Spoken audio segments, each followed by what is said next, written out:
अस्सलामुअलैकुम वरहमतुल्लाहि वबरकातुह। Under garment के बिना नमाज होती है या नहीं होती है, ये ऐसा सवाल है जो बहुत सारे साथियों की तरफ से पूछे गए हैं और कई ऐसे साथी जो हमारे साथ उठने बैठने वाले भी हैं, वो भी इसके हवाले से कई मर्तबा सवालात किए। तो मैंने चाहा कि अपने साथियों तक, सब्सक्राइबर तक इस मसले की वजाहत पहुंचा दी जाए ताकि अगर जहन में कोई कंफ्यूजन हो तो दूर हो जाए। अंडरवियर या चाहे वो मर्द हो या औरत हो, इसी तरह औरतों के और जो चेस्ट पे पहनने वाले कपड़े होते हैं, ये सारे कपड़े अगर औरत ना पहनी हो, चेस्ट पे जो कपड़ा पहना जाता है वो, इसी तरह अंडरवियर, इसी तरह मर्द जो है अंडरवियर, नाइकार जो भी अपनी जबान में कहते हैं, वो अगर ना पहने हो तो नमाज होगी या नहीं। देखिए ध्यान से आप सुन लीजिए कि नमाज में मर्द के लिए नाफ से लेकर जो हमारी ढोंडी होती है, नाभि जिसे कहते हैं, नाफ उसे कहा जाता है, नाफ से लेकर घुटने तक, घुटना भी उसमें दाखिल है, इतना छुपाना ये शर्त है। किसके लिए? मर्दों के लिए। अगर इतने में से, इतना हिस्से में से अगर एक चौथाई कहीं खुला रह गया तो फिर नमाज के मसले होंगे, नमाज आपकी नहीं होगी।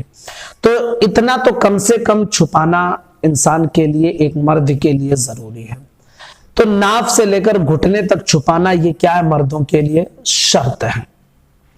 अब उसके अलावा जो और कपड़े पहने जाते हैं पूरे ऊपर से लेकर नीचे तक, तो आमतौर पे जैसे हम कुर्ता पहनते हैं और इसी तरह शर्ट वगैरह पहनते हैं, तो नाफ से लेकर घुटने तक तो छुपाना जरूरी है। लेकिन होता क्या है कि आदत के मुताबिक हम जो है हाथ वगैरह भी यहां तक छुपाए रहते हैं और नाफ से लेकर नीचे टखनों तक के जो है हम पूरा जींस या पायजामा या लुंगी या कोई और चीज पहने रहते हैं, जो एक आदत के मुताबिक कपड़ा पहनने का तरीका है और इस तरह नमाज में पहनना ये जरूरी भी है।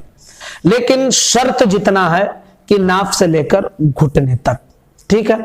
और औरत के लिए ये हथेली, चेहरा और नीचे के दोनों पैर के पंजे, इतना छोड़कर बाकी औरत को अपने जिस्म का पूरा हिस्सा छुपाना ये नमाज में जरूरी है।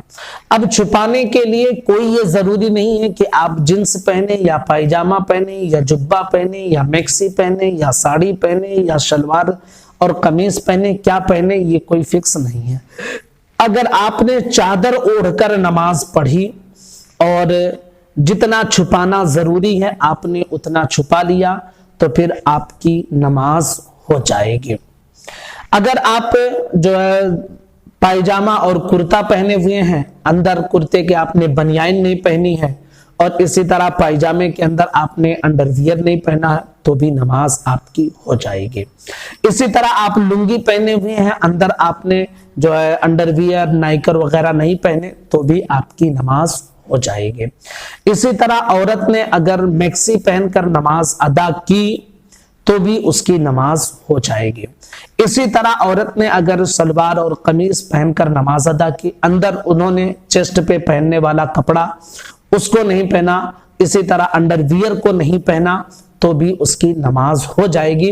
क्योंकि जो ऊपर हमने कपड़ा पहना है उससे शरीयत को जितना सत्र मतलूब है उससे हमारी सत्र पोशी हो रही है। तो अब कोई ये जरूरी नहीं है कि अंडरवियर, अंडरगारमेंट पहने, नाइकर पहने, ये कोई जरूरी नहीं है। नाइकर, अंडरवियर, अंडरगारमेंट जो भी आप कहें, औरतों के चेस्ट पे, पिस्तान पे पहनने वाले कपड़े, ये आप अपनी जरूरियात में से हैं, आप अपने एतबार से पहनते हैं। शरीयत ने आप पर कोई लाजिम नहीं किया है कि नमाज के लिए आपको ये पहनना जरूरी है।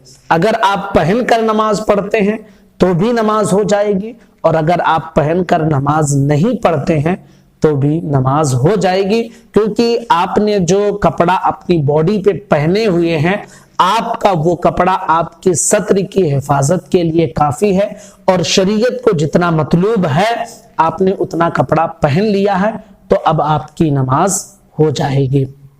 तो उम्मीद करता हूं कि यह मसला आपका क्लियर हो गया होगा। गुजारिश है अपने तमाम साथियों तक इस क्लिप को पहुंचाएं। अस्सलामु अलैकुम व रहमतुल्लाहि व बरकातुहू।